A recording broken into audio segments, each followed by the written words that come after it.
Today we are going to start with the next topic, that is the electrochemical principle of metallurgy. ठीक है, हमने last class में thermodynamic principle of metallurgy पढ़ा था, जहां पर delta G is equal to delta H minus T delta है, जिसको हम पायरोमेटलर्जी बोलते हैं। इलेक्ट्रो के प्रिंसिपल ऑफ मेटलर्जी, जहां पर हम water as a medium use करेंगे, तो दैट्स व्हाई इसको हम हाइड्रोमेटलर्जी भी बोल सकते हैं। क्या बोल सकते हैं हम?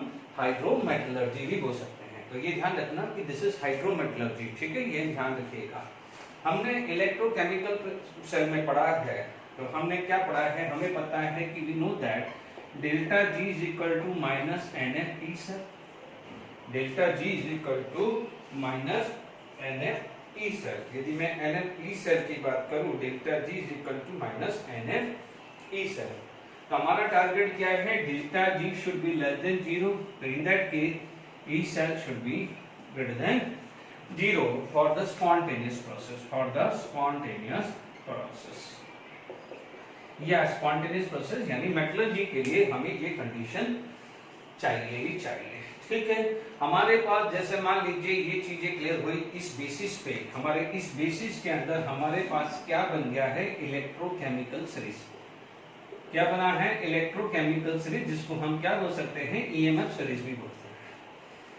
एक बार और सुन लीजिए, हमने पढ़ा था लेके 12 सरदार का नाम, मांगे आलू मैंने जरा करावे, है ना। फैंकी सीढ़ी कोई, फैंकी सीढ़ी कोई, नीचे सुना प्रभु देवा है, कॉमर सी ले।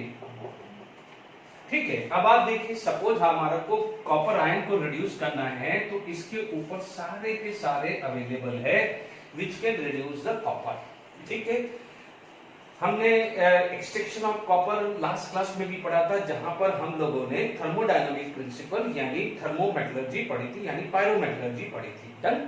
अच्छा, अब एक ही चीज का ध्यान रखना है कि यहां पर जो भी है एक्वस ले रहे हैं, बिकॉज यहाँ पर जो चीजें है ये सब किसमें आ रही है? हाइड्रोमेटलर्जी में आ रही है, हाइड्रोमेटलर्जी में आ रही है। All these are come under the category of hydrometallurgy. यदि मान लीजिए मेरे को Cu2+ है, ठीक है, Cu2+ है, यानी अब हाइड्रोमेटलर्जी में से भी हम Cu2+ को यूज कर सकते हैं।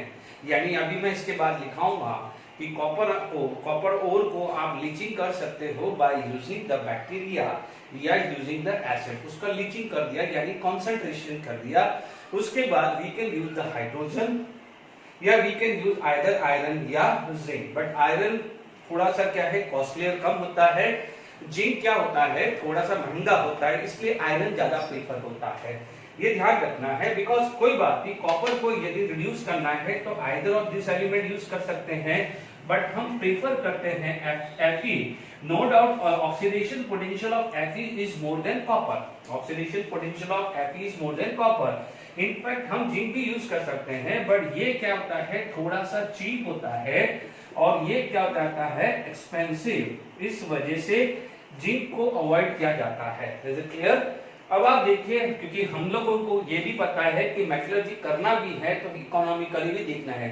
ध्यान रखिए, हम जितने भी 2-3 लेक्चर से देख रहे हैं, इकोनॉमिकल पॉइंट ऑफ व्यू पे बहुत सारे रिएक्शंस नहीं हो रहे हैं। This is going to be oxidised and this is going to be reduced. ये सॉलिड फॉर्म में हुआ तो ये एक्वस फॉर्म में बना है, क्योंकि मीडियम यदि वाटर होता है तो उसे हम क्या बोलते हैं? हाइड्रोमेटलर्जी बोलते हैं।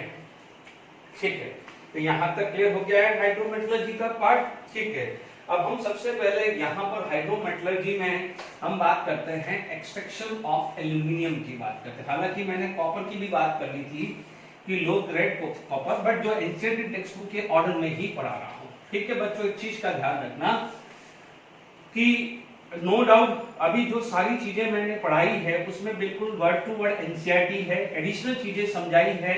जस्ट कि जैसे एलिंगम डायग्राम में मैंने हर चीज को एलिंगम डायग्राम में बताया है, तो एनसीईआरटी टेक्स्ट बुक कंप्रेस करके बात कर रही है, मैं तो आपको पूरा डिटेल में समझा रहा हूं। एक चीज हमेशा ध्यान रखना कि लेक्चर कितने हो रहे हैं वो मत गिनना, कि एक हो रहे हैं, 2 हो रहे हैं, 10 हो रहे हैं, वो गिनना नहीं है। हमें ये गिनना है कि हमें कंसेप्ट समझ में आ रहा है कि नहीं आ रहा है। 1-2 लेक्चर एक्स्ट्रा हो जाएगा चलेगा, बट कंसेप्ट समझ में नहीं आएगा तो फिर यूजलेस है, ये भी ध्यान रखिएगा। ओके, देखिए यहां पर नेक्स्ट जो बात आ जाता है एक्सट्रैक्शन ऑफ एल्यूमिनियम। यदि मैं बात करूं एक्सट्रैक्शन ऑफ एल्यूमिनियम, यदि मैं एल्यूमिनियम के एक्सट्रैक्शन की बात करूं तो नो डाउट एल्यूमिनियम के अंदर क्या हो जाता है, आपके पास क्या होता है, पहला जो मेथड आ जाता है which is known as purification of ore या प्यूरिफिकेशन ऑफ बॉक्साइट बोल दें, प्यूरिफिकेशन ऑफ बॉक्साइट बोल दें, या आप बोल दें कि आपको एल्यूमिना एक्सट्रैक्शन ऑफ एल्यूमिना, यानी फर्स्ट पार्ट क्या होता है प्यूरिफिकेशन ऑफ बॉक्साइट। ठीक है, आपको पता है दो टाइप के बॉक्साइट होते हैं, one is red bauxite, another is white bauxite. ठीक है, प्यूरिफिकेशन ऑफ बॉक्साइट, या आप बोल सकते हो एक्सट्रैक्शन ऑफ एल्यूमिना, ये भी बोल सकते हो एक्सट्रैक्शन ऑफ एल्यूमिना, यानी हमें एल्यूमिना मिल रहा है क्योंकि आप उसको बाद में क्या करोगे, कैल्सिनेशन भी कर दोगे, क्या करोगे इसका कैल्सिनेशन कर दोगे, तो फाइनली आपको क्या मिल जाएगा alumina. Is it clear to all of you? तो आप देखेंगे प्यूरिफिकेशन ऑफ बॉक्साइट। ठीक है, इसके अंदर यदि आप सबसे पहले बात मेथड करेंगे तो बेयर्स मेथड हमने पढ़ा है। क्या पढ़ा है? Bayer's method. ठीक है, बेयर्स मेथड कहां पढ़ा था? जब हमने प्यूरिफिकेशन ऑफ बॉक्साइट यूज किया था। ये जो चीज है इसके अंदर क्या होता है कि ये होता है red bauxite along with the impurities of silicates। इसमें impurities क्या होगी? सिलिकेट। कई बार क्या होता है ये पूछा जा सकता है कि ये किसके लिए यूज किया जाता है, red bauxite along with the this thing। Okay, अब आप देखो हमने क्या पढ़ा, ये पढ़ चुके हैं इसलिए मैं फटाफट से कर रहा हूं। Al2O3.H2O प्लस NaOH, क्या डाला था? NaOH। ठीक है, Al2O3 प्लस H दिस, तो ये बन जाता है सोडियम एल्यूमिनियम हाइड्रोक्साइड। इसका मतलब this is going to be soluble along with impurities. यदि मैंने बॉक्साइड लिया है अलोंग विद इंप्योरिटीज तो आपको क्या मिल जाता है, this is going to be form this. ठीक है, बैलेंस आप करते रहेगा, सॉरी यहां पर Na4 आ जाएगा, इसे बोलेंगे सोडियम एल्यूमिनेट। या कई बुक में देखेंगे यदि ये नहीं दिया होगा तो ऐसा देखने को मिलेगा दिस प्लस वाटर। ठीक है ना, तो एक ही बात है, आप उसको भी बोल सकते हो, ये भी हो जाएगा, इसे बोलेंगे सोडियम एल्यूमिनेट। ठीक है, सोडियम एल्यूमिनेट बोलेंगे। ठीक है, तो जब मैं सोडियम एल्यूमिनेट ले रहा हूं, ठीक है, यानी मैं तो इसी हिसाब से ले रहा हूं क्योंकि मैं तो एक थोड़ा सॉल्ट के फॉर्म में लिखेगा, तो this is the salt of strong base and weak acid है। Is it clear? इसके अंदर मैंने CO2 पास कराया। क्या पास कराया है? CO2। And we know that aluminium can have an amphoteric in nature, तो एटलीस्ट CO2 एल्यूमिना से तो स्ट्रॉन्गर एसिड है, एल्यूमिना से तो स्ट्रॉन्गर एसिड है, तो what the acid can do, इसका नेचर क्या है? एसिड। ठीक है, कंपैरेटिवली स्ट्रॉन्गर एसिड है ना, stronger, but compare with alumina,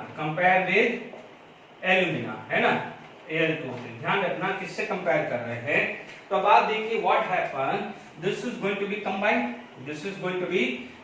are going to be form sodium bicarbonate, क्योंकि आपको सोडियम कार्बोनेट प्लस वाटर मिलेगा, बट आप क्या बोलेंगे? Sodium carbonate. बच्चों मैं बैलेंस पे ज्यादा ध्यान नहीं दे रहा हूं, बैलेंस आप करते रहिएगा। यहां पर आपको क्या मिल जाएगा? Sodium bicarbonate. ठीक है, और आपको क्या मिल जाएगा? Al2O3। ठीक है, Al2O3 या Al2O3 प्लस वाटर मिलेगा, तो once again it is going to be a, मान लीजिए ये 2H2O मिला। Is it clear?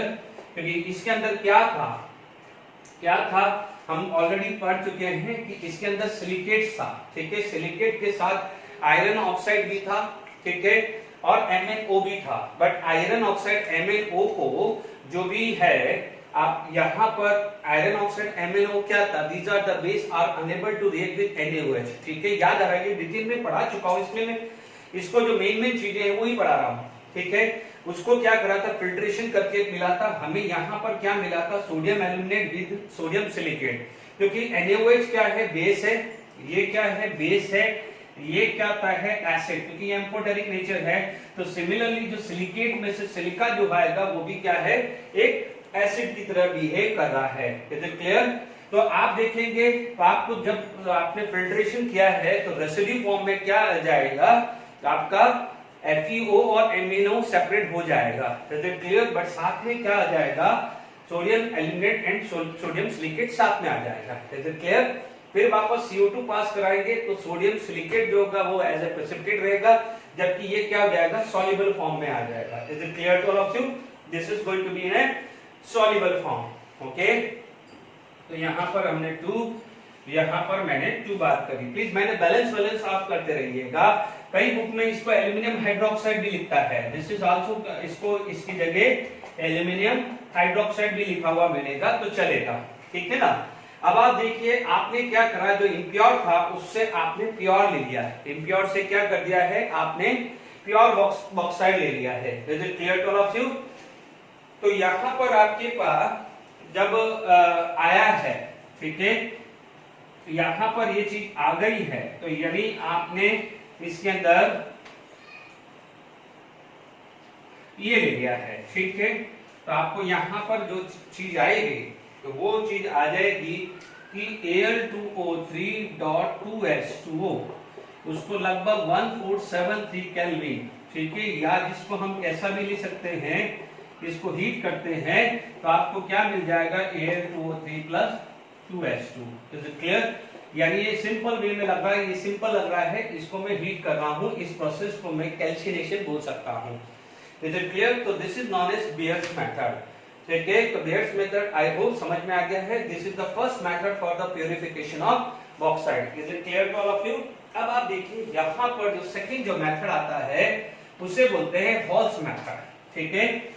अब आप देखो हॉल्स मेथड और क्या कहते हैं बेयर्स मेथड में सिर्फ फर्क क्या होता है, सब कुछ सेम है। हॉल्स मेथड में क्या होता है, बेयर्स में आपने NaOH यूज किया है, हॉल्स प्रोसेस में सोडियम कार्बोनेट यूज करते हैं, सिर्फ इतना फर्क है, बाकी सब कुछ सेम है। फटाफट से करते हैं, बार बार रिपीट कर रहा हूं, मैं टाइम वेस्ट नहीं कर रहा हूं, बैलेंस करने के लिए। सेकंड मेथड क्या होता है, halls method, it is for the purification. Halls method use कर रहे हैं, फटाफट से Al2O3.2H2O, यहां पर आप यूज कर सकते हैं, सोडियम कार्बोनेट यूज कर सकते हैं, no doubt it is going to be form sodium aluminium hydroxide, है ना, along with CO2, ठीक है, बैलेंस कर दीजिएगा along with CO2, is it clear. यदि यहां पर ये 2 है तो आप बैलेंस करते रहिएगा, is it clear to all of you. अब आप देखिए यहाँ पर हमारे पास ये चीज आ गई है ना, तो ये देख लीजिएगा यहाँ पर आपके पास इक्वेशंस है, ठीक है। तो आई होप समझ में आ गया होगा। तो 2Na एल्यूमिनियम हाइड्रोक्साइड, ठीक है, तो यहाँ पर आपके पास क्लियर हो गया है, ठीक है। कितना है, 2 × 4, ठीक है, तो आप देख लीजिएगा, डन, ओके। यदि यहाँ पर 2 टाइम्स करना है तो देख लीजिएगा, ओके। तो ओके, तो मैंने बैलेंस, आप यू कैन बैलेंस, अदरवाइज यदि ये आसान हो जाएगा, यदि मैं इसको लिख सकता हूँ, है ना, इसी चीज को मैं यहाँ पर लिख दूं NaAlO2, तो थोड़ा सा बैलेंस करना आसान हो जाएगा। जैसे ये 2 आ गया है, ठीक है, ये 2 एल्यूमिनियम आ गया है, तो वहां पर कितना आ जाएगा, 4 आ गया है ऑक्सीजन, ठीक है। तो मान लीजिए मैंने यहां पर लिखा है 2H2O, क्या लिखा है, 2H2O, इसको मैंने बाहर कर दिया तो 3, या वैसे भी सेम हो रहा था यार, शायद वो हो रहा था, देख लेते हैं। Na कोई लिखो, NaAlOH गाइस, NaAlOH 4 लिख दीजिए, कोई बात नहीं, देखी जाएगी। आप बैलेंस करते रहिएगा, मैं टाइम वेस्ट नहीं कर रहा। CO2 क्या है, बाहर निकाल दिया, या वापस से यूज कर सकते हैं, ठीक है। वापस से NaAlOH4, वही प्रोसेस है, इसके अंदर CO2 पास कराया तो आपको क्या मिल जाएगा, Al2O3.2H2O वापस से मिल जाएगा। ये इम्प्योर फॉर्म है तो ये क्या हो जाएगा, प्योर फॉर्म मिल गई, एल्यूमिना की ये प्योर फॉर्म मिल गई। आपको क्या मिल जाएगा, बाय प्रोडक्ट क्या मिल जाएगा, sodium by carbonate, is it clear. अब आप देखिए इसको क्या करेंगे, इस फॉर्म को आप क्या कर सकते हो, Al2O3.2H2O, इसको 1473 केल्विन से आपने हीट किया तो it is going to be calcinate Al2O3.H2O, ध्यान रखना है इसके अंदर भी क्या हो जाता है, red bauxite along with silicates आता है, along with सिलिकेट आता है। तो ये सेकंड मेथड भी क्लियर हो गया है, हॉल्स मेथड क्लियर हुआ है। Is it clear? अब आप देखिए यहां पर जो थर्ड मेथड जो है सरपेट मेथड आता है, यहां पर जो है ये आएगा सरपेट मेथड, ये आ जाएगा सरपेक्स मेथड। ये बच्चों ध्यान रखना है हमारी ये सरपेट मेथड एडिशनल है, तो मैं यही करा रहा हूं, it is not given in NCERT text book, है ना, तो ध्यान रखना है ये मैं एडिशनल है, फिर मुझे अलग से कराना पड़ेगा, सिर्फ एक छोटा सा मेथड है 10 मिनट का, ठीक है। तो ध्यान दीजिएगा ये व्हाइट बॉक्साइड, वो क्या आते हैं दोनों रेड बॉक्साइड, बट यहां पर इंप्योरिटीज क्या आती है, सिलिका। Is it clear? तो अब आप देखिए यहां पर आपके पास क्या आती है, इंप्योरिटीज सिलिका। ओके, तो यहां पर इंप्योरिटीज क्या आ जाती है, सिलिका आ जाती है, ठीक है। तो यहां पर आपने carbon plus nitrogen electric arc डाला, एल्यूमिनियम नाइट्राइड बन जाएगा, कार्बन मोनोऑक्साइड बन जाएगा, ठीक है। और बाय प्रोडक्ट आप देख सकते हैं कार्बन मोनोऑक्साइड हो गया है, एंड बाय प्रोडक्ट क्या हो जाएगा, वाटर। बैलेंस कर दीजिएगा, मेन मुझे ये चाहिए। Is it clear? अब आप देखो दूसरा में aluminium nitride plus water, is it clear? Are going to be form aluminium hydroxide plus, यहां पर एल्यूमिनियम हाइड्रोक्साइड हुआ है, इज इट क्लियर? तो यहां पर एल्यूमिनियम हाइड्रोक्साइड हुआ है, तो ये +3 ये -3, तो एल्यूमिनियम हाइड्रोक्साइड थ्राइस, और दूसरा बन जाएगा अमोनिया।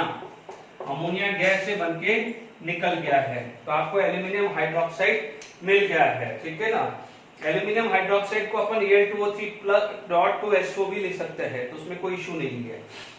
अमोनिया रिलीज हो गया है। अब आप देखो आपके लिए इंप्योरिटीज क्या है, silica carbon monoxide is there, क्या हो जाएगा, silica carbon monoxide, carbon monoxide can act as a reducing agent, तो ये क्या हो जाएगा, Si+CO2 बन जाएगा। ये gas this is volatile in nature, this is volatile in nature, तो CO2 गैस से वोलेटाइल इन नेचर है, तो आपकी जो इंप्योरिटीज है वो क्या होगी है, दिस इज द इंप्योरिटीज, वो भी रिमूव होगी है, इंप्योरिटी रिमूव हो गई है, ठीक है। Impurity get remove because silicon is volatile in nature and CO2 क्या हो जाएगा, क्योंकि देखो कार्बन मोनोऑक्साइड आ रहा है ना बच्चों, ये बैलेंस का ध्यान आप रखते रहिएगा।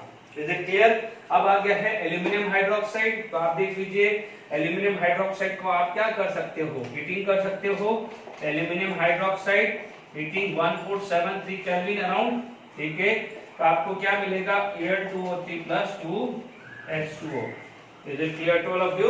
तो आपके पास क्या आ जाएगा, इस तरह की कोई सिचुएशन बन जाएगी, ठीक है, 2H2O या 3H2O जो भी हो, ठीक है, एग्री? तो आपके पास ये मेथड जो 3 मेथड है, जिसमें से एक एडिशनल मेथड है Serpeck method, this is used for preparations of या प्यूरिफिकेशन ऑफ बॉक्साइड, या आप बोल सकते हैं कि एक्सट्रैक्शन ऑफ एल्यूमिना, कुछ भी आप बोल दीजिए, प्यूरिफिकेशन ऑफ बॉक्साइड बोल दीजिए या extraction of alumina. Is it clear? तो अब आप देखिए इसके बाद आ जाता है हॉल्स प्रोसेस। हालांकि हॉल्स प्रोसेस आपने 9th या 10th स्टैंडर्ड में पढ़ा हुआ है, ठीक है। Aluminium is going to be oxidised, ठीक है, इनमें in that case oxygen is going to be reduced, but it is carbon का इलेक्ट्रोड होता है, तो carbon combined with oxygen are going to be form carbon monoxide और as well as carbon dioxide मिलता है, ठीक है। तो ये चीज का ध्यान रखिएगा, ठीक है। मैं हॉल्स प्रोसेस का मुझे डायग्राम बनाना है, क्योंकि एक सिस्टमेटिक डायग्राम बना के फिर मैं समझा देता हूँ, ठीक है, क्योंकि आपको यही पता है, यदि आपको अभी ये समझना है तो आप ऐसा समझ लीजिए एल्यूमिना है, ठीक है। अब आप देखिए मान लीजिए ये एल्यूमिना है, ठीक है, थोड़ी देर के लिए मान लीजिए, ठीक। हॉल्स प्रोसेस में आपको डिटेल में नहीं जाना है, तो एल्यूमिना को आपने मोल्टन फॉर्म में कर दिया, क्योंकि आपको ये पता है कि जो हाइड्रोमेटलर्जी है उसके अंदर मोल्टन फॉर्म या आप एक्वस फॉर्म लेना चाहते हैं।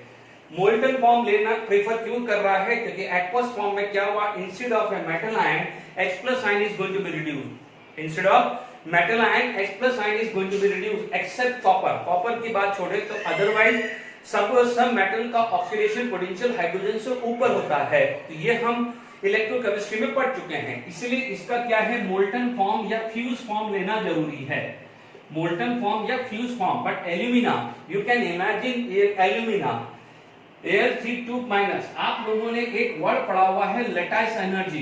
Lattice energy is directly proportional to Q1 into Q2। Imagine +3 and -2 charge. तो एल्यूमिना का लैटिस एनर्जी कितना हायर होगा, and we know that lattice energy is directly melting point is directly proportional to lattice energy. तो आप देखोगे यदि उसका molten form बनाना भी है तो एल्यूमिना का तो मोल्टन फॉर्म बन ही नहीं सकता। तो क्या करते हैं हम क्रोयोलाइट डालते हैं। हम क्या करते हैं इसके अंदर क्या डालते हैं क्रोयोलाइट, ठीक है। इट इज Na3Al6, ठीक है, this is known as cryolite, ठीक है। क्रोयोलाइट डाल दिया है तो what is the cryolite, it will reduce melting point of Al2O3। कोई रटने वाली बात जरूरत नहीं है, क्योंकि आप देखेंगे यहां से भी Al3+ आयन आपको अच्छा खासा मिलेगा। तो अब आप देखो Al3+ is going to be reduced, are going to be formed aluminium and oxygen is going to be oxidized and are going to be formed O2। But क्योंकि कार्बन इलेक्ट्रोड है, कार्बन एज ए anode है, because the carbon as a anode है, तो this is going to be combined with carbon, can form carbon dioxide as well as carbon monoxide. शुरू में क्या है carbon monoxide बनेगा और एक्सेस चला जाएगा तो it is going to be CO2। But सिर्फ हॉट प्रोसेस तो खत्म, यही तो है हॉट प्रोसेस। अब आप देखिए यानी ये चीज क्या हुई, this is the reaction at cathode and this is the reaction at anode हुआ है। Is it clear to all of you? यही तो चीज आई है। हमने क्रोयोलाइट क्यों यूज किया है, because lattice energy of alumina is very very high. Aqueous form ले नहीं सकते हैं, क्योंकि एक्वस फॉर्म लेंगे तो Al3+ और H+ में से H+ रिड्यूस हो जाएगा। But we want the extraction of alumina, तो एक्वस फॉर्म तो ले ही सकते हैं। We have to go with the molten और the fuse form. Is it clear?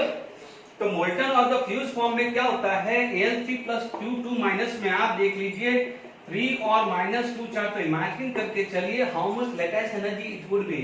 So the melting point of alumina is very very high. So that's why we have to add the chloride to reduce the melting point of alumina. तभी वो ions में टूट पाएगा। बाकी तो काम आसान। C4 cation, C4 cathode, cathode पे रिडक्शन हो गया और एनोड पे क्या हुआ है ऑक्सीडेशन। एनोड पे ऑक्सीडेशन हो गया, बट क्योंकि हमने हॉल्स प्रोसेस के अंदर कार्बन एज ए एनोड लिया हुआ है तो oxygen combined with carbon can form carbon monoxide and carbon dioxide, ठीक है। तो आपके पास ये आ गया है। सिर्फ एक डायग्राम बनाने के लिए मैं टाइम ले रहा हूं, तो ये आप लोगों को पूरी अच्छी से समझ में आ गया है, ठीक है। क्लोराइड समझ में आ गया। मैं सिर्फ डायग्राम बनाने के लिए डायग्राम बना देता हूं तो क्या है प्रॉपर नोट्स बन जाएगा। Is it clear? अदरवाइज पहली चीज क्या है, एल्यूमिना मिल गया है, प्यूरिफिकेशन से मिल गया है, देन आपको लैटिस एनर्जी हायर की वजह से melting point of alumina higher था, that's why we have to add chloride to reduce the melting point of alumina, वो भी क्लियर हो गया। Al3+ और O2- डिवाइड हो गया। Al3+ कैटायन था, कैथोड पे गया, रिडक्शन हो गया। O2- एनायन था, एनोड पे ऑक्सीडेशन हो गया, because carbon as a electrode लिया हुआ है। तो carbon combined with oxygen can form carbon monoxide as well as carbon dioxide. बस यही हुआ, एल्यूमिना मिल गया है। Is it clear? एक चीज हमेशा ध्यान रखना, यदि मैंने लास्ट क्लास में भी फ्लो चार्ट बनाए थे, यदि मेरे पास इस लेक्चर के पास टाइम दूंगा तो जो एडिशनल मेटल है उसके फ्लो चार्ट बना दूंगा जस्ट फटाफट से, लास्ट के 10-15 मिनट में टाइम होगा, ठीक है। तो ध्यान रखिएगा, मैं हॉल्स प्रोसेस का डायग्राम बना रहा हूं। Is it clear? देखिए यहाँ पर मैंने फटाफट से डायग्राम बना दिया है, ठीक है। यहाँ पर ठीक है डायग्राम एक बन गया है, ठीक। तो यहाँ पर हमारे पास एक्सट्रैक्शन ऑफ एल्यूमिनियम का जो डायग्राम आपने बना लिया है, ठीक है। अब आप देखिए एनोड क्या है, ग्रेफाइट, यहाँ पर क्लैंप बांधा हुआ है, ये स्टील है जो कैथोड है। Is it clear? तो सबसे पहले हमने यहाँ पर क्या यूज किया है, क्रियोलाइट यूज किया है, ठीक है। क्रियोलाइट ये क्या है, Na3Al6, क्या पर्पस है, to reduce melting point of alumina. ठीक है, पर्पस क्लियर हो गया है। अब आप देखिए यहां पर क्या हुआ है, कैथोड पे क्या हुआ है, जो Al3 प्लस मेल्टेड या मोल्टन फॉर्म, कोई भी ले लो, Al3 प्लस मेल्टेड या मोल्टन फॉर्म, कुछ भी वर्ड आ सकता है, will accept the 3 electron are going to be formed aluminium solid. Is it clear? अब आप देखो कार्बन प्लस ऑक्सीजन, ये भी क्या है, मेल्टेड फॉर्म में है, it is going to be form carbon monoxide. ठीक है, यहां पर क्या होगा, 2 इलेक्ट्रॉन लूज होगा, और या कार्बन प्लस ऑक्सीजन आप क्या है, ये 2 आया तो ये मेल्टेड फॉर्म हुआ है, तो it is going to be form CO2 plus 4 electron. तो ये जो दोनों रिएक्शंस आई है वो कहां आई है, एनोड पे आई है। Is it clear? This is reactions occur at anode हुआ है। Is it clear? एक चीज हमेशा नोट करके रखना कि यदि 1 kg of aluminium is consumed to produce 0.5 kg of CO and CO2। ठीक है ना, तो ये कई बार ये आपका क्वेश्चन बना सकता है, कल को ये 2 kg दे दे तो ये 1 kg आ जाएगा, 4 kg दे दे तो ये कितना आ जाएगा, 2 kg। तो this is the all process. ठीक है, अब आप देखिए कल को, देखिए it is not specified in the NCERT text book. अब आप देखिए आप लोगों ने इतने सारे चीजें कर लिए, कल को आपसे पूछा जाए एक्सट्रैक्शन ऑफ मैग्नीशियम। ठीक है, मैग्नीशियम का जो ओर होता है कैनालाइट से बना सकता है। ठीक है, या मान लीजिए कोई भी सी वाटर है, सी वाटर के अंदर क्या हो जाता है, मैग्नीशियम क्लोराइड का स्मॉल अमाउंट होता है, या इप्सम होता है MgSO4। अदरवाइज क्या हो जाएगा कि मैग्नीशियम क्लोराइड है, मैग्नीशियम क्लोराइड का मतलब magnesium ion and chloride ion. ठीक है, हमने क्या करा, मैग्नीशियम क्लोराइड का क्या बना दिया, मोल्टन फॉर्म। तो Mg2 प्लस चला कैथोड पे, Mg2 plus will accept the 2 electron will get converted into Mg। Cl minus चला एनोड पे, तो Cl minus is going to be oxidized, are going to be form Cl2। जैसे हमने याद करिए इलेक्ट्रोकेमिस्ट्री के अंदर इलेक्ट्रोलिसिस ऑफ मोल्टन NaCl पढ़ा था, तो Na+ का रिडक्शन हुआ तो Cl- का ऑक्सीडेशन। फिर भी हमने 11th स्टैंडर्ड में डाउन सेल में सोडियम का एक्सट्रैक्शन किया था, तो वो भी पूछा जा सकता है। तो यानी बाय इलेक्ट्रोलाइटिक रिडक्शन, यदि मुझे कैल्शियम निकालना है, मैग्नीशियम करना है, सोडियम निकालना है, तो उनका इलेक्ट्रोलिसिस कर दो, molten form of their chloride ले लो, NaCl ले लो, MgCl2 ले लो, CaCl2 ले लो, तो Cl- will oxidize at anode and Mg2+ या Ca2+ या Na+ या in fact K+ can reduce at cathode. तो ध्यान रखना, वो मैंने इंफॉर्मेशन दे दी है, कल को आप कहीं पढ़ रहे हो तो ये दिमाग में नहीं आना चाहिए कि भाटी सर ने नहीं करवाया है। Is clear? मैंने करवा दिया है। ठीक है, तो आप उसको इलेक्ट्रोलिसिस पे है, फिर भी मैंने यहाँ पर समझा दिया है। ठीक है, अब हमारे पास यदि मैं नेक्स्ट बात करता हूं कि हमारा एक्सट्रैक्शन ऑफ एल्यूमिनियम के बाद आ जाता है, नेक्स्ट आ जाता है extraction of A copper from the low grade copper. ठीक है, हालांकि मैंने कुछ डिटेल्स मैंने लास्ट क्लास में डिस्कस की भी थी, तो मैं लो ग्रेड कॉपर की बात करता हूं। ठीक है, लो ग्रेड कॉपर में हम बात करें,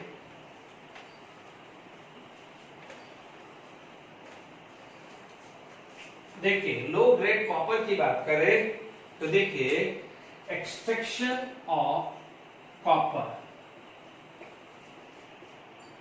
from low grade copper and scrap,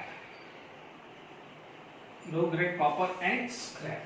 ठीक है, यहां पर यदि हम बात करें लो ग्रेड कॉपर एंड स्क्रैप की बात करें, ठीक है, तो इधर देखिए यहां पर क्या होता है, लो ग्रेड कॉपर का मतलब क्या होता है, impurities is more then matter.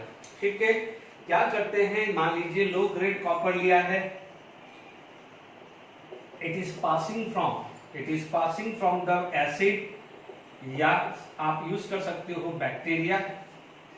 इस प्रोसेस को हम क्या बोलते हैं, लीचिंग। याद आ रहा है, लीचिंग प्रोसेस पढ़ा हुआ है, और for the concentration of ore. ठीक है, यहां पर आपका क्या आ जाएगा, कॉन्सेंट्रेटेड कॉपर ओर मिल गया है, कॉन्सेंट्रेटेड कॉपर ओर मिल गया है। ठीक है, तो कॉपर और Cu2+ होगा। ठीक है, we can use Fe, so it is going to be converted into Cu plus Fe2+. In fact, we can use the Cu2 plus zinc also, it is going to be converted into Cu plus zinc. ये aqueous form आ गई। मान लीजिए ये solid, ये aqueous.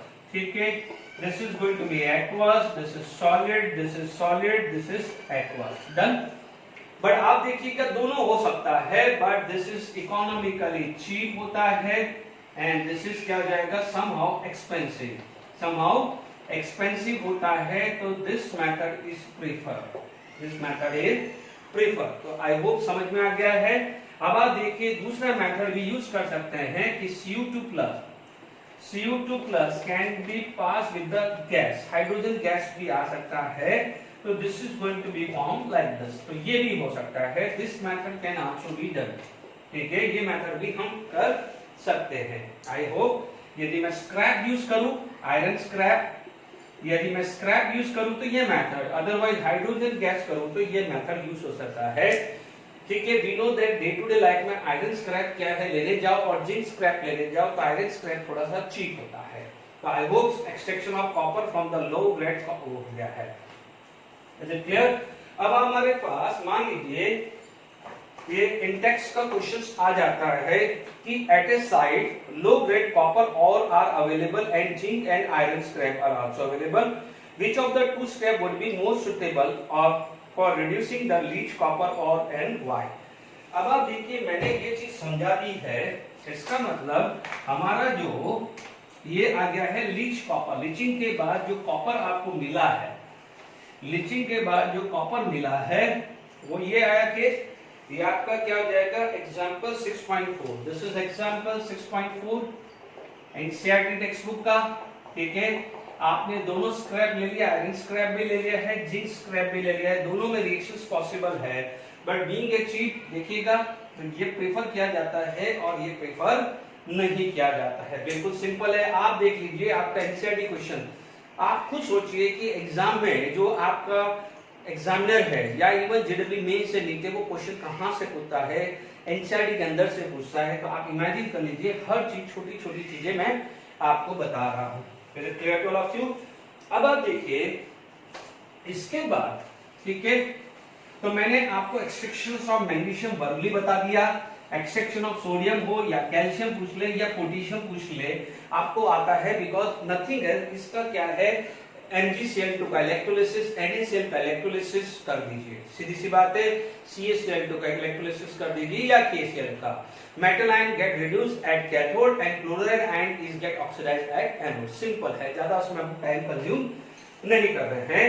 Next जो text book का जो question आ जाता है which is known as oxidation and reduction, यानी आपके पास ऑक्सीडेशन एंड रिडक्शन, जो मैं एनसीईआरटी टेक्स्ट बुक के हिसाब से ही चल रहा हूं। ऑक्सीडेशन एंड रिडक्शन का एक मेथड आपने पढ़ा था, लीचिंग ऑफ लिया, साइनाइड प्रोसेस पढ़ा था। क्या पढ़ा था आपने? साइनाइड प्रोसेस पढ़ा था, जिसके अंदर Ag get oxidized into Ag+, Au get oxidized into Ag+। ठीक है, तो ये भी ध्यान रखना, वो भी आता है। Is it clear? यदि हम बात करते हैं यहां पर, मान लीजिए पहला केस, मान लीजिए मैंने ले लिया electrolysis of molten NaCl, electrolysis of molten NaCl लिया।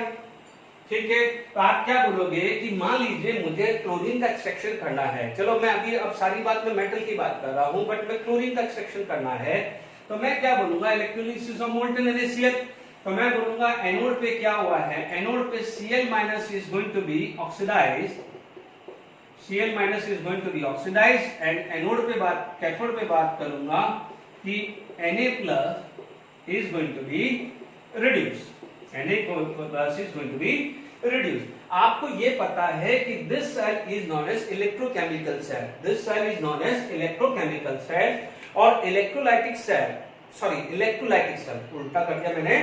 अब आप देखो इलेक्ट्रोलिसिस सेल है, तो जब इलेक्ट्रोलाइटिक सेल कब बनता है, जब इलेक्ट्रोकेमिकल सेल में इलेक्ट्रोकेमिकल सेल में याद करिए सबसे पहले लेक्चर में बात करी थी when the electrochemical cell get convert into electrolytic cell. Suppose E cell की वैल्यू 2.1 है, यदि 2.1 से मैं ज्यादा डाल दूं, 2.1 से ज्यादा डाल दूं एक्सटर्नल बैटरी, 2.1 से ज्यादा डाल दूं एक्सटर्नल बैटरी, तो what happen, it is going to be convert into electrolytic cell. Electrolytic cell is a non spontaneous process.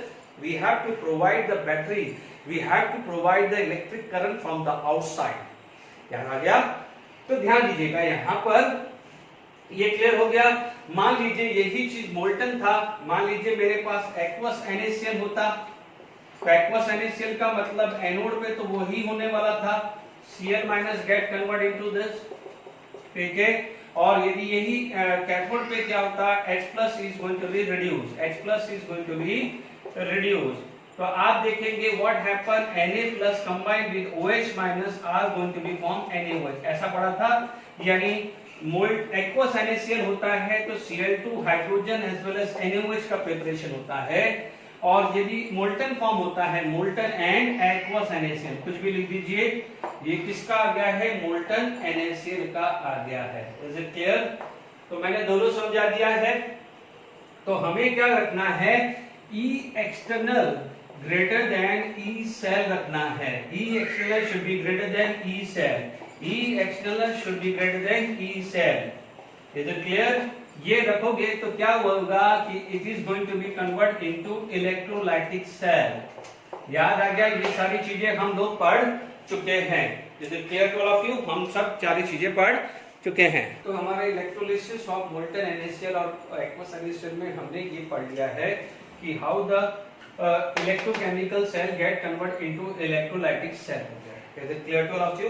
अब आप देखिए हमारे पास यदि हम बात करें, ठीक है, तो नेक्स्ट जो चीज आ जाती है ऑक्सीडेशन में leaching of silver and the gold, ठीक है।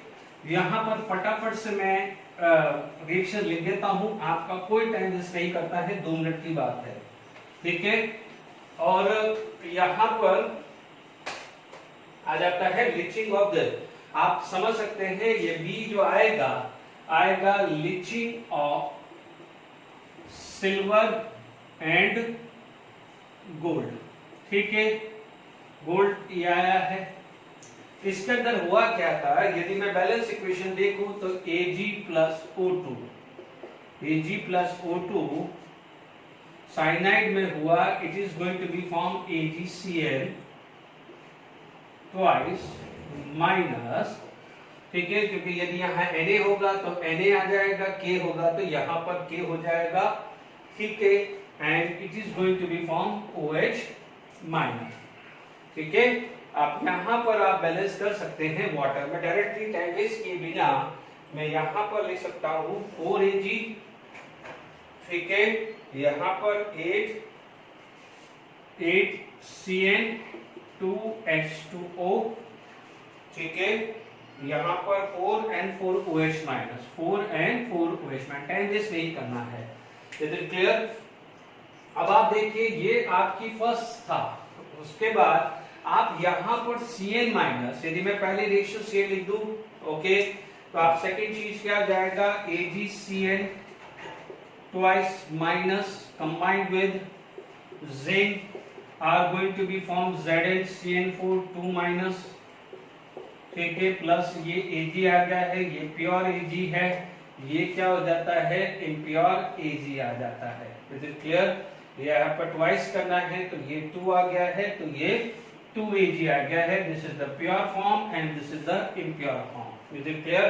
यही चीज क्या हो जाता है, सेकेंड चीज जो हमारे पास आ जाती है, यही रिएक्शंस, मान लीजिए यहाँ पर Au आ जाएगा, 4Au plus O2 will 8Cn minus plus 2H2O will be 4AuCN twice minus plus 4OH minus. Done. इसमें क्या हो जाएगा, 2AuCN twice minus plus Zn will give Zn CN4 2 minus plus 2Au, ये प्योर फॉर्म। ठीक है, एक बार और लिख दिया कोई चलेगा, इतना इंपॉर्टेंट है leaching process, number of time questions आए हैं। अब आप देखो इसमें पूछा जाए कोऑर्डिनेशन नंबर ऑफ एजी, ध्यान से सुन लीजिए, यहाँ कोऑर्डिनेशन नंबर 2, जिंक का कोऑर्डिनेशन नंबर 4 है, यहाँ पर एयू का कोऑर्डिनेशन नंबर 2, तो जिंक का कोऑर्डिनेशन नंबर 4। कोऑर्डिनेशन नंबर क्या होता है, नंबर ऑफ लिगेंड या number of the bond, number of the coordinate covalent bond made by the ligand, और number of coordinate covalent bond made by the ligand. यहाँ पर Cn minus क्या होता है, लिगेंड, Cn माइनस क्या होता है, लिगेंड, ठीक है। यहाँ पर हुआ क्या है, Ag से Ag प्लस बना है और Au से क्या बना है, Au प्लस 1, यानी ये क्या हो जाएगा, this is act as a reducing agent, this act as a reducing agent, ठीक है। ऑक्सीजन जो है act as a oxidising agent, oxygen can act as a oxidising agent, is it clear. तो आई होप ये कुछ data जो है इससे रिलेटेड क्वेश्चन जेडब्ल्यू नीट में आएगा, इसलिए एक बार और मैंने लिख दिया है, ठीक है। तो हमारे पास हमारी जो टेक्स्ट बुक के ऑक्सीडेशन नंबर, ऑक्सीडेशन रिडक्शन वाला भी मैंने समझा दिया है। अब इसके बाद हमारे पास एक लास्ट रह जाता है कि हमने क्या क्या शुरू किया है। हमने स्टार्ट किया था क्रशिंग और ग्राइंडिंग ऑफ ओर्स के बाद कंसंट्रेशन ऑफ ए ओर लिया था, उसके बाद conversion of a concentration of ore into their respective metal oxide by using the calcination and roasting method. Then after that what we do, we can go with the reduction, we can go with the three metallurgy, electrolytic metallurgy, ठीक है, hydrometallurgy, यदि aqueous solution लेते हैं तो, और तीसरा pyro, pyro के अंदर थर्मल रिडक्शन हुआ, थर्माइट प्रोसेस यदि हायर टेम्परेचर है, otherwise self reduction for copper, P B and H G, उनके अंदर क्या होता है, सेल्फ रिडक्शन भी होता है, ओके। फिर हमारे पास इलेक्ट्रोलाइटिक रिडक्शन कहाँ होता है, एल्यूमिनियम के ऊपर होते हैं, जो अभी आज हमने पढ़ा है। और कुछ नॉन मेटल जो हमें एक्सट्रैक्ट करना है लाइक क्लोरीन, है ना, तो उसके लिए हमने ऑक्सीडेशन रिडक्शन मेथड या सिल्वर गोल्ड है। तो ध्यान से समझ लीजिए, हमने एक्सट्रैक्शन आयरन का पढ़ लिया है, कॉपर का पढ़ लिया है, जिंक का पढ़ लिया है, और जिंक का और पीबी का सेम ही होता है, क्योंकि जिंक में ZnS होता है तो पीबी में क्या होता है, PbS होता है, ठीक है। एंड में क्या होता है बच्चों, जब इम्प्योर मेटल तक सब में सेम ही आ जाता है, ठीक है।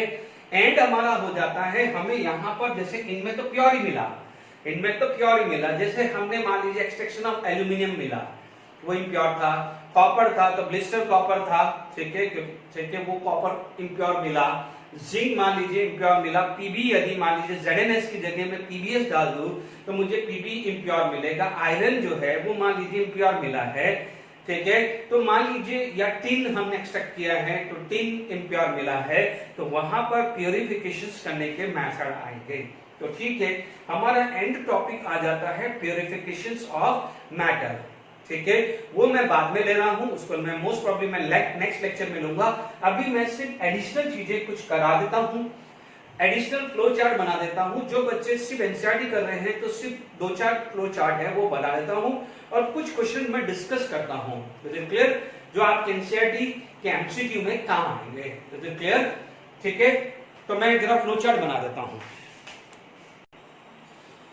देखिए मैंने स्पेशल लिख दिया है ओनली फॉर जेडब्ल्यू नीट, ठीक है, इट इज एक्स्ट्रा मेटल यानी एक्सट्रैक्शन ऑफ एक्स्ट्रा मेटल, यानी जो अदर देन जो हमने एनसीईआरटी बुक है, ध्यान से सुन लीजिए, आयरन पढ़ा दिया है मैंने, कॉपर पढ़ा दिया है मैंने, टिन जिंक पढ़ा दिया है, एल्यूमिनियम पढ़ा दिया है, सिल्वर एंड गोल्ड पढ़ा दिया है। सिल्वर गोल्ड है, ध्यान रखना है, गोल्ड के अंदर आपने क्या करा था, लीचिंग, लीचिंग के बाद आपने कॉम्प्लेक्स किया था और उसके बाद जिंक से हमने हटा दिया था, ठीक है, और सिल्वर में भी सेम किया था, ठीक है।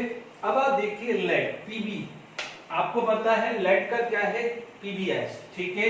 यही मैं मान लीजिए मरकुरी करूंगा तो मरकुरी में क्या आता है, सिनेबार, मरकुरी में क्या आता है, सिनेबार, दैट इज HgS, ठीक है, वो भी मैं फ्लो चार्ट बना दूंगा। आपको पता है सल्फाइड ओर है, तो सल्फाइड ओर को कंसंट्रेटेड करने के लिए कौन सा मेथड है, we can go with the fourth production method. बच्चों टाइम लिखने में नहीं वेस्ट हो, इसलिए मैंने पहले ही बता दिया है।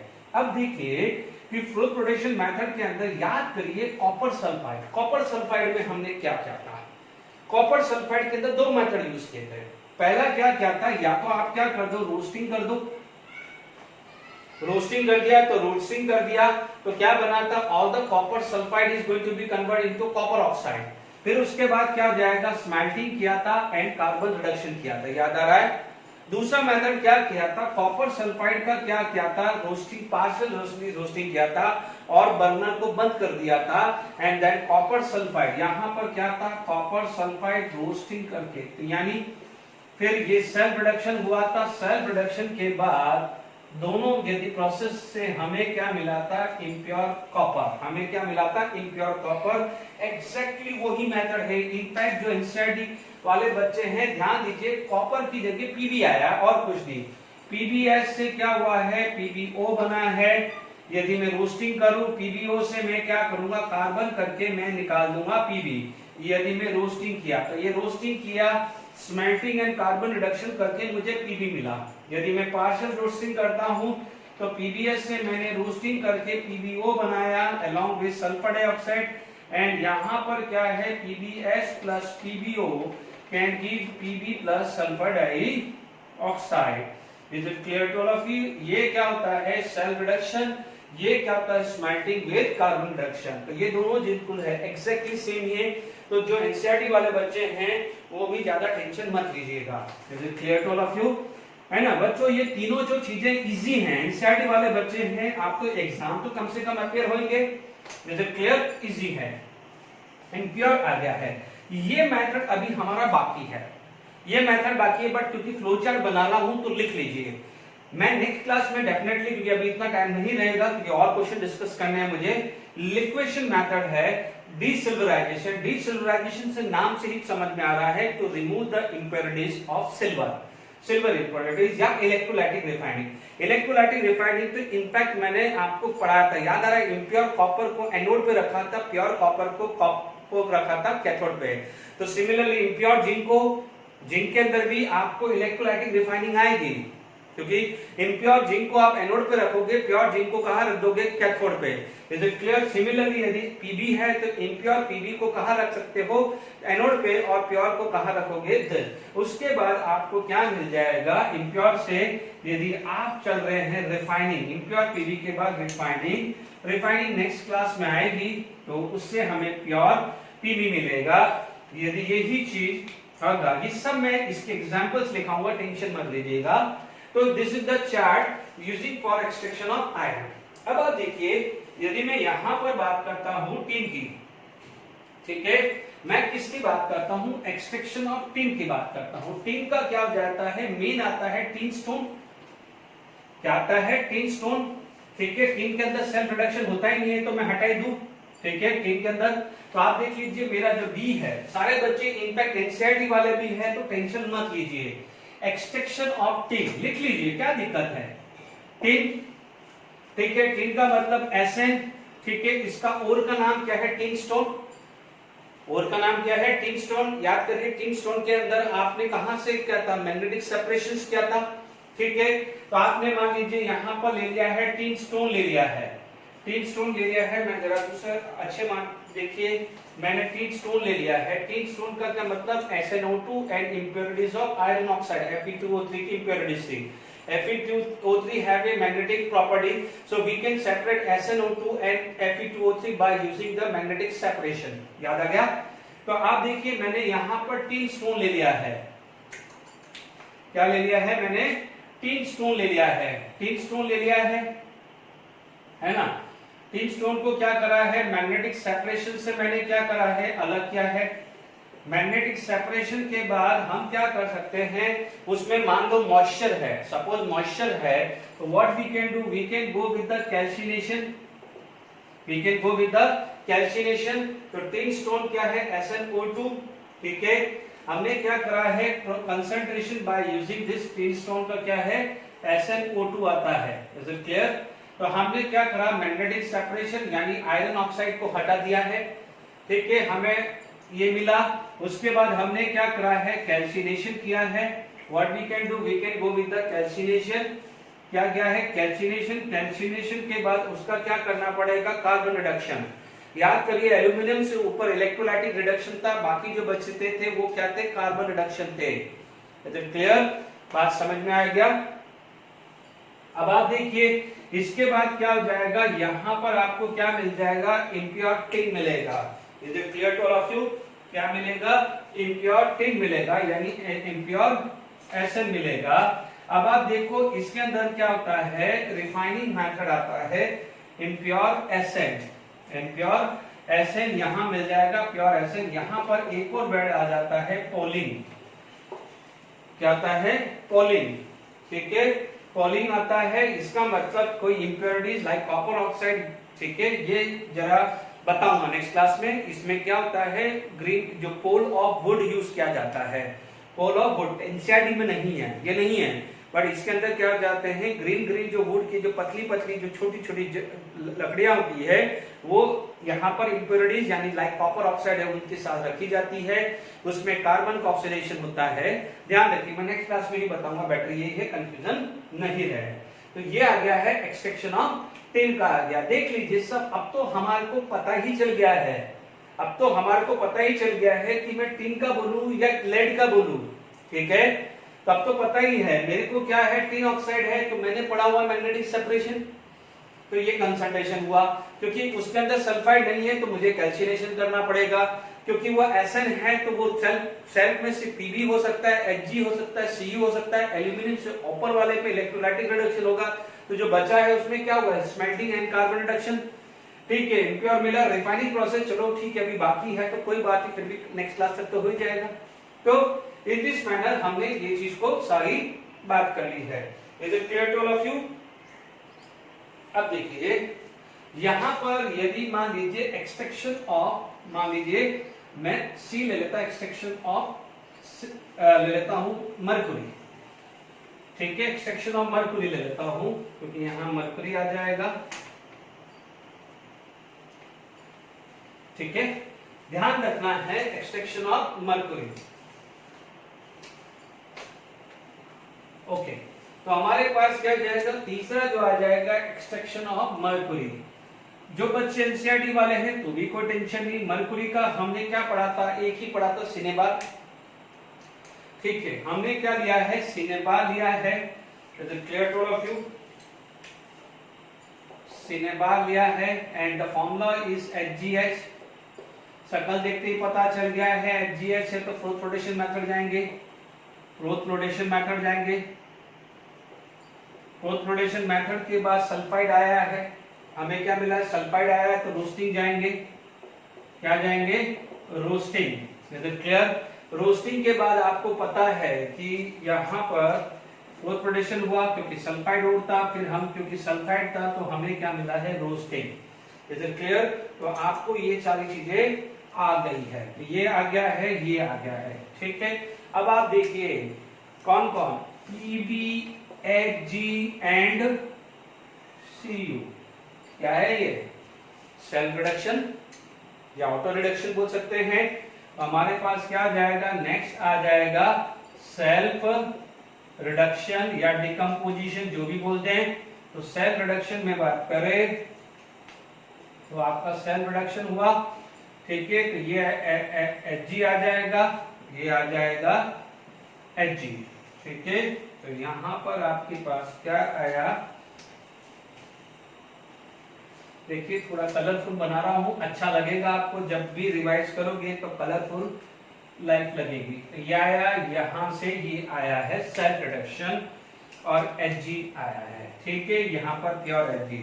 देखो Hg का आसान है, सबसे पता है, हमें पता है कि Hg नेचर के अंदर यदि रूम टेम्परेचर पे देखा जाए तो Hg क्या लिक्विड में होता है, Hg का लिक्विड में होता है, तो इसका रिफाइनिंग करने का सबसे बेस्ट मेथड होता है डिस्टिलेशन।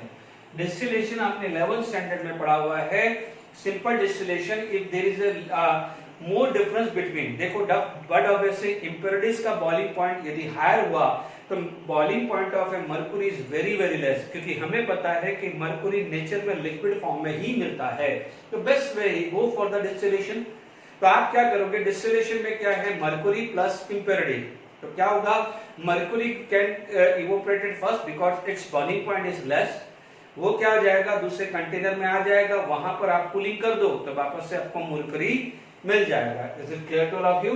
तो by using the distillation method we can go with this. आप देख लीजिए मैंने तीनों एक्स्ट्रा कराया है, एडिशनल करवाया, बट जो बच्चे सिर्फ एनसीईआरटी पे भी फोकस कर रहे हैं तो तीनों चीजें तो आप ऑलरेडी कर ही चुके हो। Is it clear to all of you? तो ध्यान रखना है, ठीक है। अब मैं कुछ क्वेश्चन डिस्कस करता हूं, अभी जिस हिसाब से टाइम है तो कुछ क्वेश्चंस हम डिस्कस करते हैं, ठीक है, यानी इस पे बेस क्वेश्चंस करते हैं थोड़े से अच्छे वाले। ओके, देख लीजिए आपके सामने ये क्वेश्चंस हैं जो अभी तक मैंने पढ़ाया है, इसलिए मैंने कहा था कि मैं आपको क्वेश्चन प्रैक्टिस करा देता हूँ। जेडब्ल्यू में 2019, जेडब्ल्यू में 2019, जेडब्ल्यू में 2019, इसके बाद दो क्वेश्चंस और जेडब्ल्यू में 2019 का करा हुआ।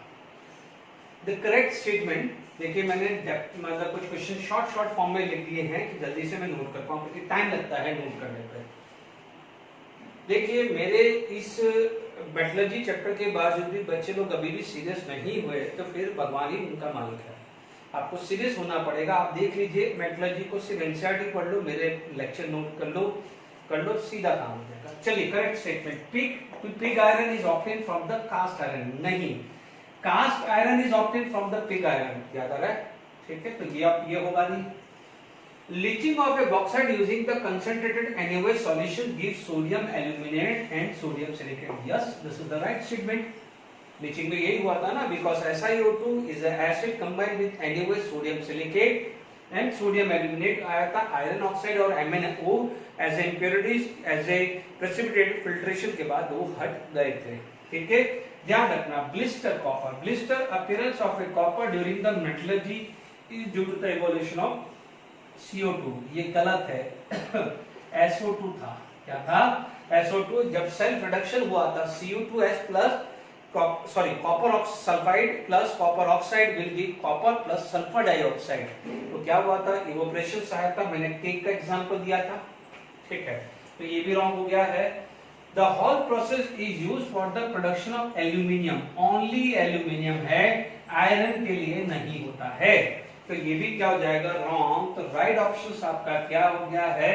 देख लीजिए जेडब्ल्यू में 2019, आप देखेंगे पूरे वीडियोस के अंदर मैं जब से शुरू से पढ़ा रहा हूँ जेडब्ल्यू में 2019, लास्ट में भी पिग आयरन पे 2020 बताया था। नेक्स्ट जो लेक्चर आएगा उसमें भी 3-4 क्वेश्चंस बताऊंगा, अभी तो ये 3 है, 2 क्वेश्चन और बताने वाला हूँ। आप इमेजिन करके चलिए, एनसीईआरटी बुक को भगवान मान लीजिए प्लीज, ओके। अब आप देखिए असर्शन एंड रीजन, मैंने 4 ऑप्शन नहीं लिखे हैं, उसमें आता है ना कि असर्शन राइट, रीजन रॉन्ग, या दो both right both wrong, one right one wrong, तो वो चारों में टाइम खराब होता है, तो मैं इसका रीजन ही लिखता हूँ, ठीक है। दूसरा क्वेश्चन था कि असर्शन था for the extraction of iron haematite ore is used, yes ये तो राइट है, ये तो राइट है, क्योंकि हमने हेमेटाइट ओर ही लिया है, ठीक है ना। हेमेटाइट ओर के अंदर क्या क्या था? हमने मैग्नेटिक सेपरेशन किया था, उसके बाद क्या क्या था? कैल्सिनेशन करके वाटर हटाया था, ठीक है, फिर हमने क्या था? ब्लास्ट फर्नेस पे डाला था, फिर डिफरेंट टेम्परेचर पे कार्बन मोनोऑक्साइड से वो रिड्यूस हुआ था। Agree? Hematite is a carbonate ore, नहीं, हेमेटाइट का जो फॉर्मूला था दिस इज Fe2O3, मैग्नेटाइट का था Fe3O4, तो ये रॉन्ग हो गया है, यानी हमारा जो आंसर होना चाहिए ओनली असर्शन इज करेक्ट, ठीक है, वो एक ऑप्शन में था, वो एक ऑप्शन में था, only assertion is correct, reason wrong था। Is it clear? तो वो टाइप हो गया है जेडब्ल्यू में 2019 का क्वेश्चन है। जेडब्ल्यू में 2019 आप खुद सोच लीजिए लीचिंग प्रोसेस कितना आ रहा है, electroplating of A gold and silver leaching process, ये दिख रहा है, सिंपल देख लीजिए, टाइम वेस्टिंग मत करिए, आप देख लीजिए लीचिंग प्रोसेस कितना आ रहा है, एडवांस में भी लीचिंग आ रहा है, तो लीचिंग तो अब कभी भी आ जाना चाहिए। तो आई होप ये 3 क्वेश्चंस हो गए, ठीक है, और 2 क्वेश्चन डिस्कस करता हूं। देख लीजिए जेडब्ल्यू मींस 2019 का question, in the Hall process aluminium is form at a cathode is made up of, देखो सीधा इनसाइड बुक है। आप कई बार क्या था, हम इमेजिन नहीं करते हैं, ठीक है, आप क्या करते हैं कि cathode is made up of, ठीक है, आप देख सकते हैं कि यहाँ पर ये एसएस भी था, ठीक है, ठीक है ना, तो एसएस था, ओके। तो इन the Hall process aluminium is form at cathode, ठीक है, हमारे पास क्या हो जाएगा, यहाँ पर एक ये आएगा क्योंकि ये कॉपर हो नहीं सकता, प्लेटिनम था नहीं, प्योर नहीं था, क्योंकि यहाँ पर क्या था, स्टील विद कार्बन लाइनिंग।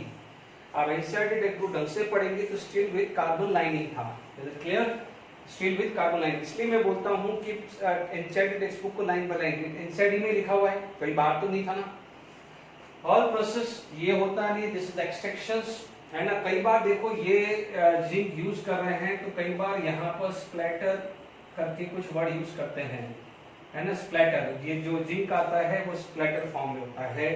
ये होता है एल्यूमिना थर्माइट प्रोसेस, इसको क्या बोलते हैं, एल्यूमिना थर्माइट प्रोसेस। ये क्या था है, एल्यूमिना थर्माइट प्रोसेस था। Is it clear to all of you? तो ये भी नहीं आएगा, ये भी नहीं आएगा। ये कब था, लो ग्रेड कॉपर से हमने एक्सट्रैक्शंस किया था तब ये यूज हुआ था। हमारा राइट आंसर यही था, क्योंकि एल्यूमिना ऑक्सीडेशन रिडक्शन हुआ था, कार्बन का क्या होता ऑक्सीडेशन, क्योंकि हमने ये पढ़ा था Al3+ will accept the 3 electron will get converted into Al, तो C+ क्या था, O2- are going to be formed CO2 plus 4 electron। is it clear? याद आ रहा है? इसको यदि मैं मल्टीप्लाई करूं, this equation is multiply by, क्योंकि ये 3 है, this is multiply by 4 and this is multiply by 3, तो बैलेंस इक्वेशन हमारी क्या आ गई थी, Al, और क्योंकि ऑक्सीजन चला जाएगा, Al2O3 plus 3 carbon can give Al plus 4Al plus 3 CO2। Is it clear to all of you? 3 CO2, but Al2 कितना आ जाता, 2 था, तो ये बैलेंस इक्वेशंस थी, तो ये वाली बैलेंस इक्वेशन आ जाएगी। आप देख लीजिए, सिंपल चीज है। मैंने कहीं देखिए कुछ इंफॉर्मेशन लिख दीजिए, ये एग्जाम से 10 मतलब आधे घंटे पहले देख लेना। हालांकि कई बार मैंने क्वेश्चन देखा है कि basilar converter is used in the manufacture of steel. ये इंफॉर्मेशन से ये दो कभी देखा नहीं है, बट ठीक है, एकदम याद आ गया तो मैंने लिख दिया है कि कभी ये एक अलग जगह बना देना कि थॉमस स्लैग पूछे तो कैल्शियम फॉस्फेट होता है, बॉर्डेक्स मिक्सचर पूछा तो copper sulphate along with lime होता है, ठीक है। तो अभी आप देखेंगे 5 क्वेश्चन मैंने डिस्कस किए। मैं हर लेक्चर में ट्राई कर रहा हूं कि आपका जैसे इस एक लेक्चर में मैंने एलिंगम डायग्राम का दिया, दूसरे में भी एलिंगम दिया, फिर उसके बाद पिग आयरन उसका दिया है। तो मैं हर लेक्चर पे मैं प्रीवियस के क्वेश्चन यूज कर रहा हूं, तब आपको समझ में आ जाना चाहिए कि एनसीईआरटी। अब मैं कुछ 1-2 क्वेश्चन ऐसे डालता हूं कि सपोज ये अभी आप देखेंगे कि एमसीक्यू प्रोफाइल आ रहा है, एमसीक्यू आ रहा है, असर्शन रीजनिंग आ रही है, मैच द फॉलोइंग आ रही है। अब मैं कुछ क्वेश्चन ऐसे लेता हूं जहां पर इंटीजर टाइप क्वेश्चंस आ जाए, इसमें भी इंटीजर कुछ क्वेश्चन आ जाए, तो 2-3 क्वेश्चंस कर लेते हैं, फिर हम वाइंड अप करते हैं। Is it clear? देखिए यहाँ पर हमने कुछ क्वेश्चंस लिखा है कि number of metal which can be extracted by self reduction method. देखिए, extracted by self reduction method. Self reduction में हमारे को पता है copper, Hg and Pb, copper, Hg and Pb। बाकी सेल्फ रिडक्शन में यही आएगा, तो हमारा आंसर कितना आ जाएगा, यहाँ पर 3 आ जाएगा। Is it clear? तो कॉपर, Hg एंड Pb, ठीक है। कई बार यदि कहीं देखते हैं तो Sb भी आ जाए, कई बार बोलते हैं एंटीमनी, बट मैंने कहीं देखा नहीं, बट कई बार एंटीमनी भी बोलते हैं कि antimony can also give self reduction. देख लेना कहीं आ जाए तो Sb भी आ सकता है, Sp, ठीक है ना, तो याद रखना है ना, Pb Sb याद रह जाएगा, है ना।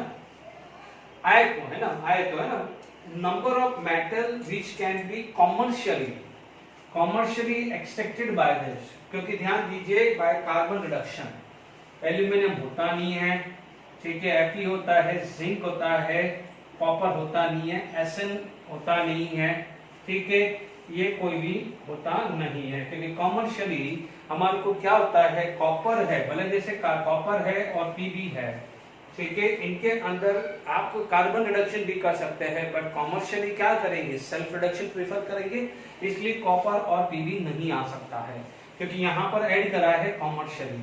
क्लियर? तो ये गलती मत करना, ठीक है। इन जनरल पूछते तो कॉपर और Pb भी आ सकता था। Hg सेल्फ रिडक्शन जाएगा, लिचिंग और ये इलेक्ट्रोलाइटिक रिडक्शन, ये जाएगा इलेक्ट्रोलाइटिक रिडक्शन। तो ये भी आंसर हमारा कितना आ रहा है, 3 आ रहा है। Is it clear to all of you? Sum of the oxidation number of copper and iron in copper pyrite. Copper pyrite is CuFeS2. ठीक है, which is equal to Cu2S plus FeS2 होता है। ध्यान दीजिए यहाँ पर Fe का oxidation +2 होता है और कॉपर का ऑक्सीडेशन +1 होता है। तो आपसे पूछा गया है सम ऑफ ऑक्सीडेशन नंबर, तो +1 एंड +2, तो ये है 3। लकीली तीनों का आंसर 3 ही आ रहा है, इसमें मेरा कोई रोल नहीं है, क्वेश्चन था लिख बना दिया। +1 एंड +2 आ गया। Is it clear? आप देख लीजिए जितने भी एलिमेंट लिखे हैं सबके एक्सट्रैक्शन पढ़ लिए हैं हमने। कैल्शियम का क्या था, मैंने बताया था molten form of CaCl2, anode पे क्या हुआ Cl- का ऑक्सीडेशन और कैथोड पे Ca2+ का रिडक्शन हो जाएगा। Is it clear to all of you? अब आप देख लीजिए मैथ द फॉलोइंग की बात करें तो हमारे पास क्या है, Pb आ गया है, ठीक है। अब देखिए यहाँ पर Pb अभी हमने पढ़ा था, Pb के अंदर बेसमराइजेशन नहीं आता है, याद करिए। Pb क्या था, PbS था, रोस्टिंग हुआ था, यस रोस्टिंग होता है। यहाँ पर A के आगे मैं Q लिख देता हूँ, बेसमराइजेशन नहीं होता है। पायरोमेटलर्जी, यस पायरोमेटलर्जी होता है, हीटिंग होता है। Is it clear? पढ़ा था ना, ठीक है। सेल्फ रिडक्शन दोनों है ना, Pb अभी मैंने कहा है ना, यहाँ पर इसका कार्बन रिडक्शन भी हो सकता है, सेल्फ रिडक्शन, क्योंकि ये कॉमर्शियली था, ये कॉमर्शियली था, इसलिए अपन किस क्या टिक किया है, सेल्फ रिडक्शन टिक किया। ध्यान रखिएगा। तो ये क्या हो जाएगा, R और S आ गया। Is it clear to all of you? ठीक है। कॉपर की बात करें, देखो अब यहाँ पर कोई भी कॉमर्शियली नहीं लिखा है, कॉमर्शियली नहीं लिखा है तो हर मेथड आपको डालना है, गलती मत करना। कॉपर का क्या है, बेसमराइजेशन, याद करिए ब्लिस्टर कॉपर हमने निकाला था, ब्लिस्टर कॉपर सेल्फ रिडक्शन के बाद आपको क्या मिला था, कॉपर मिला था। Is it clear? तो ब्लिस्टर कॉपर जो था वो बेसमराइजेशन में था, यानी पहले आप लोगों ने क्या किया था, रोस्टिंग किया था।